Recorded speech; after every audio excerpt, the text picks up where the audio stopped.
important diagram my rich dad showed me when I was a little boy was a diagram known as a cash flow quadrant. And the quadrant is made up of the 4 different people who make up the world of business. So my rich dad said, in the world of business, there's E's. And E's stand for employees.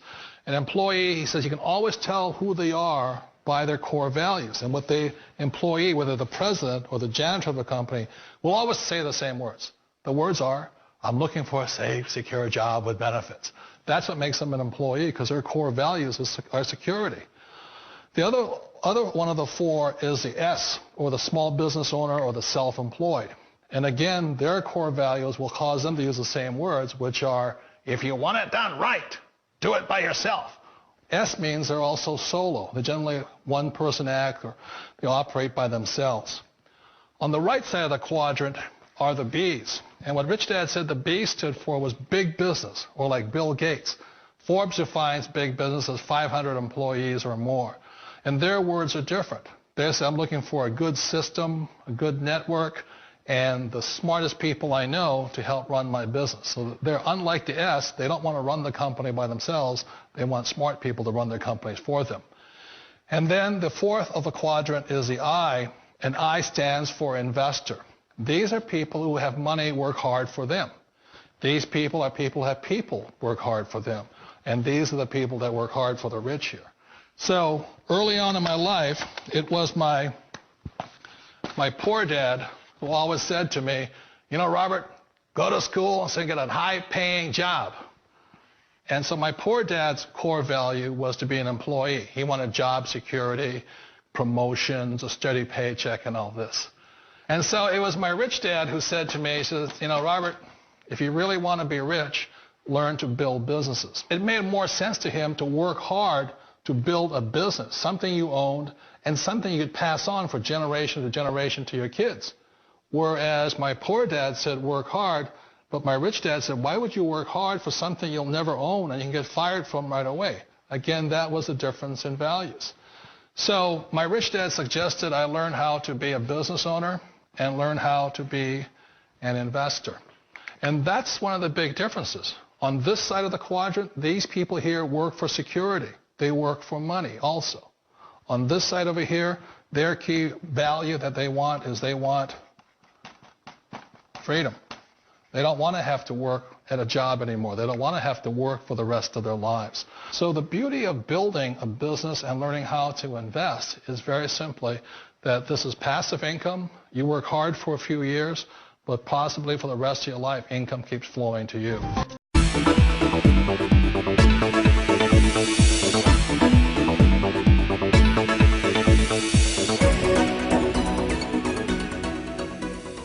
Hi, my name's PJ, and welcome to our short presentation.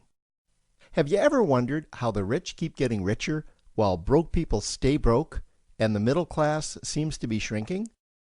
Well, this isn't nearly as mysterious as it may appear when you examine the specific differences in how broke people, the middle class, and the rich spend their money.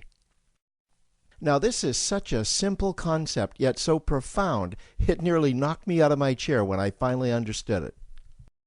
I'm going to show you exactly how the rich spend their money, and you can evaluate for yourself why they keep getting richer and the broke keep getting broker, and why the middle class remains so stressed out. Now, to get started, I'd like to review some financial terms we'll be using during this presentation. The terms that you need to be familiar with are cash flow, which means money you bring in, expenses, which means money you spend, assets. Now, this is the most confusing one.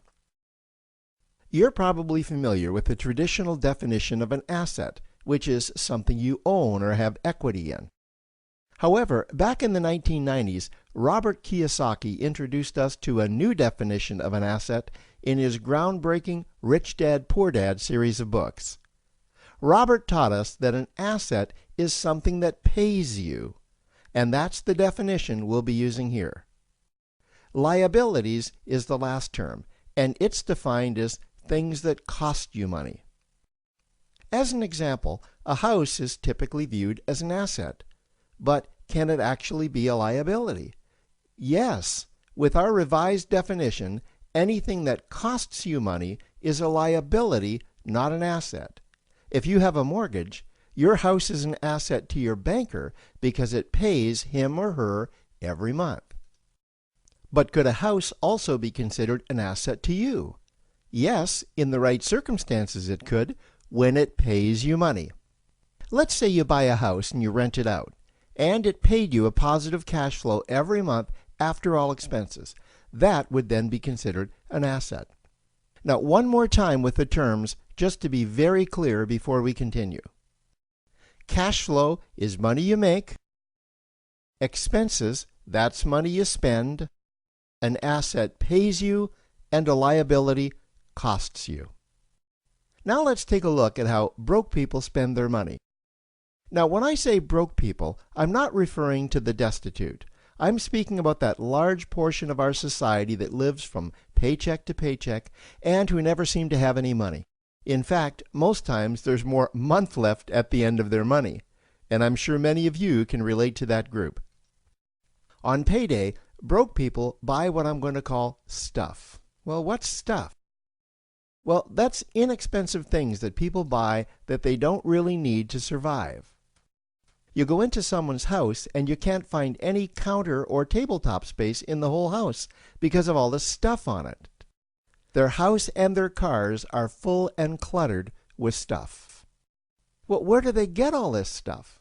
They buy it at the flea market, at the garage sale, at the dollar store, at the craft show. So cash flow comes in and then it goes straight out the expense column to buy stuff. You see, broke people never really educate themselves on assets and liabilities. They justify buying all of this stuff by claiming that it costs so little. But over the years, it's all they ever have. The problem is their cash flow never produced or created more cash flow. Now, please understand, I'm not undermining or taking any shots at this or any group. I just see a lot of financial difficulty out there, and it really doesn't need to be that way. Creating wealth isn't a mystery, it's a formula. The only reason someone doesn't create wealth is because they either don't know the formula or they don't apply the formula. Now let's take a look at the middle class. The middle class is the group that society mistakenly thinks are rich.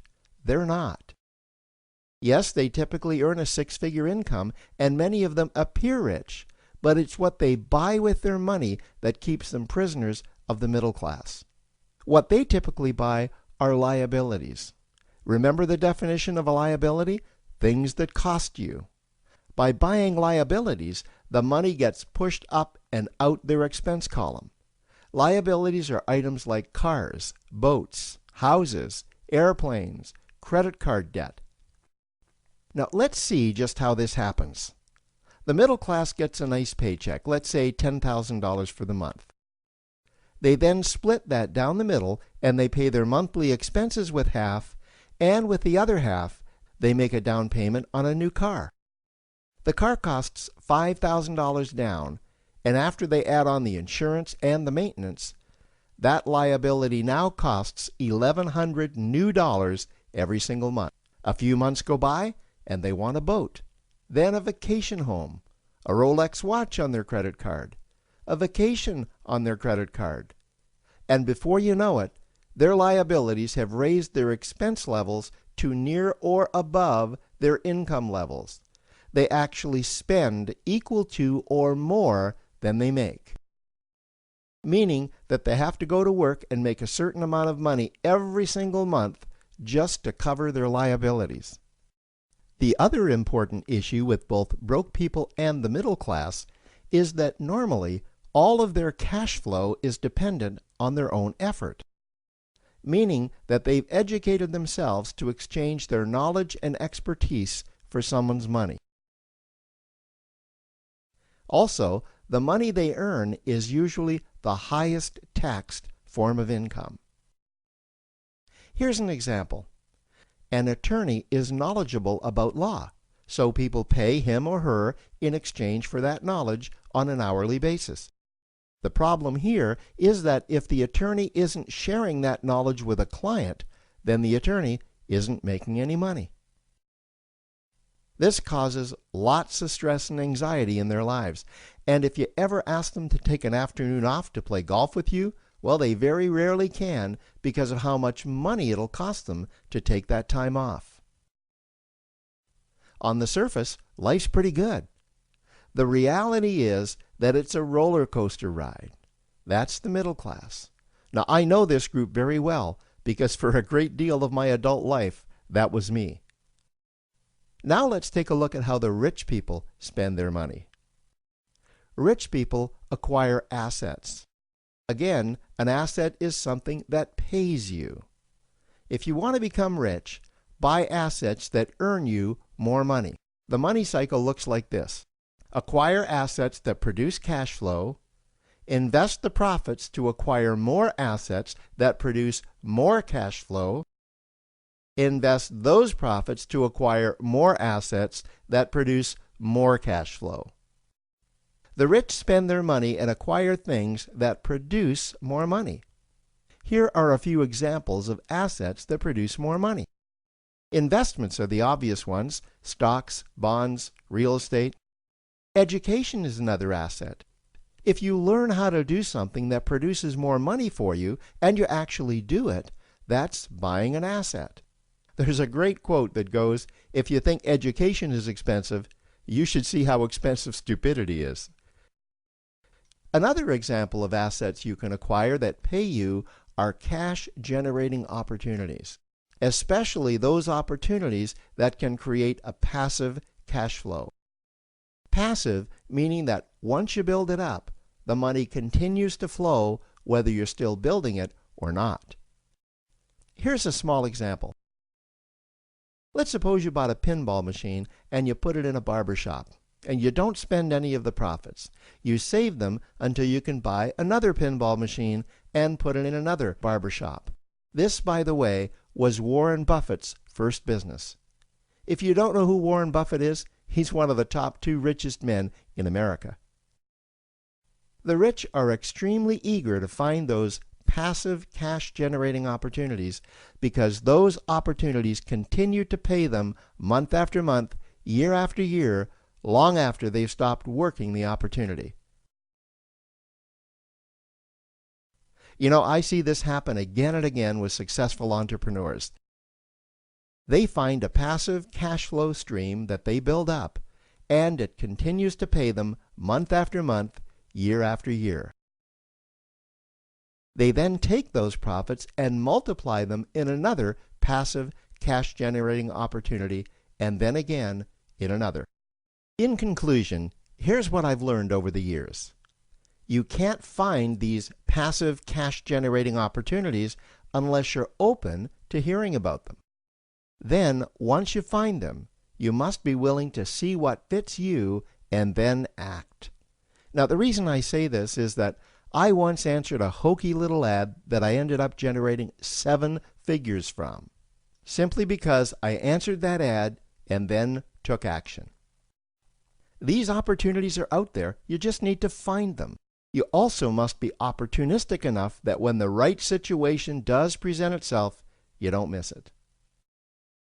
So remember, broke people buy stuff, the middle class buy liabilities, and the rich acquire assets, preferably cash-generating opportunities that can create passive cash flow. They then take that cash flow and invest it in another asset that produces more cash flow. That's the wealth creation formula. Now, I trust you found this introductory information helpful. Now, to learn about one of the greatest cash-generating machines on the planet, click on the link below to proceed to step 2.